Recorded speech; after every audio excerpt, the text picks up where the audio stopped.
Some children don't grow up in loud homes. There are no screams, no broken plates, no doors slammed in anger, just silence.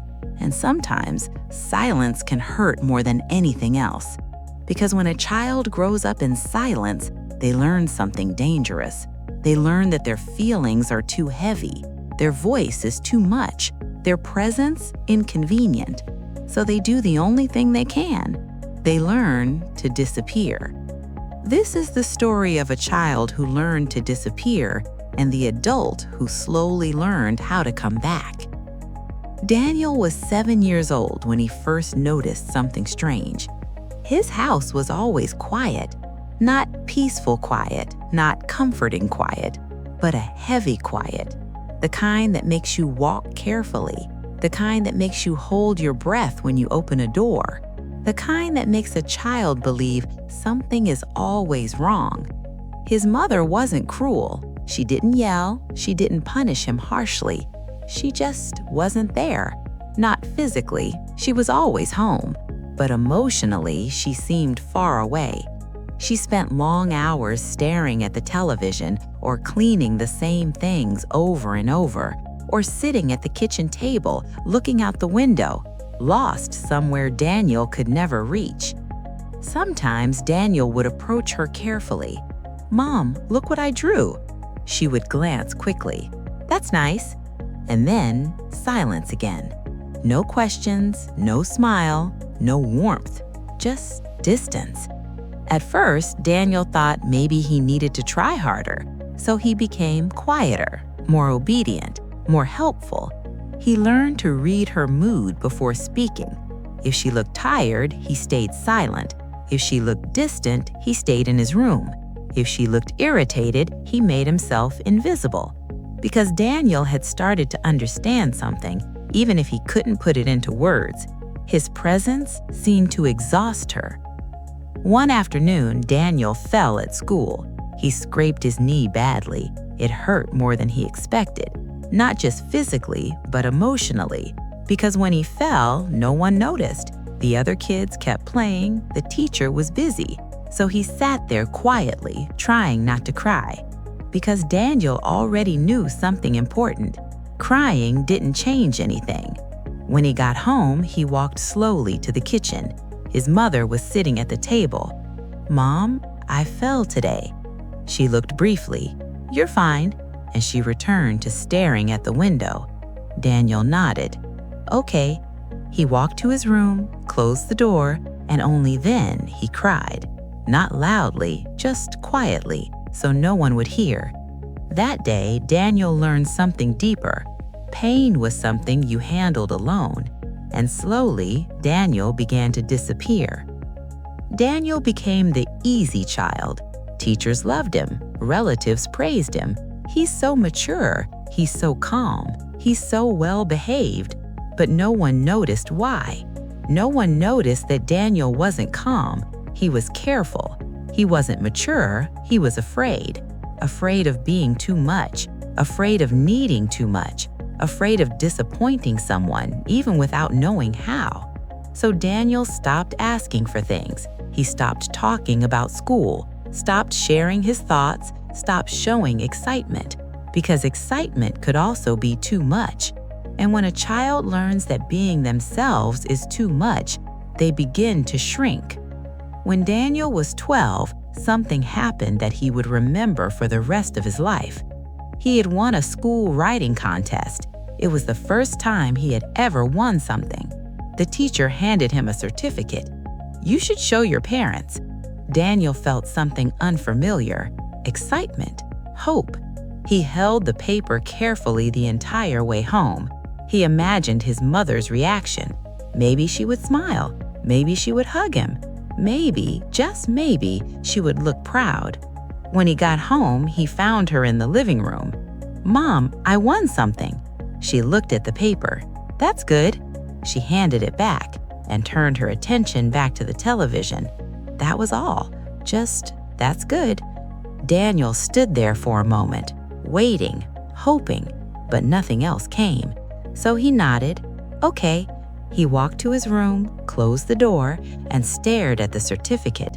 The excitement slowly faded, and something else replaced it, a quiet understanding. This moment mattered to him, but it didn't matter to her. And when a child realizes that their biggest moments don't matter, they begin to believe they don't matter either. That night, Daniel folded the certificate carefully and placed it inside a drawer. And from that day on, he stopped bringing things home. Years passed. Daniel became an adult, quiet, responsible, reliable. He never caused problems, never asked for too much, never demanded attention. People described him as kind, but inside, something was missing. He struggled in relationships. He found it hard to express his needs, hard to say no, hard to ask for help. When someone raised their voice, he immediately withdrew. When someone seemed distant, he blamed himself. When someone needed space, he disappeared. Because Daniel had learned something long ago. If you become smaller, you're easier to keep. But shrinking has a cost, and Daniel felt that cost in loneliness. He often felt invisible even when surrounded by people, because deep down, he still believed that being seen was dangerous. One evening, Daniel sat across from someone who would change everything. Her name was Clara. They had been dating for 3 months. She was warm, present, emotionally open, and that made Daniel uncomfortable in ways he didn't understand. That evening, she looked at him gently. "Daniel, can I ask you something?" "Of course." "Why do you disappear when something matters to you?" Daniel frowned. "I don't." Clara tilted her head. "You do. When you're excited, you hold it back. When you're upset, you say you're fine. When you need something, you go quiet." Daniel felt something tighten in his chest. "I just don't like making things complicated." Clara leaned forward softly. "You're not complicated, you're human." Daniel didn't respond because no one had ever said that to him before. That night, Daniel went home and sat in silence. Clara's words echoed in his mind. "You're not complicated, you're human." And suddenly he remembered something. The certificate. He hadn't thought about it in years, but he remembered the feeling, standing there, waiting, hoping, being dismissed. And Daniel realized something he had never fully understood before. He didn't learn to disappear as an adult. He learned it as a child, when his biggest moments were met with silence. And for the first time, Daniel allowed himself to feel the sadness of that. Not the quiet sadness he was used to, but a deep, heavy grief for the child who waited, for the child who hoped, for the child who slowly learned not to expect anything.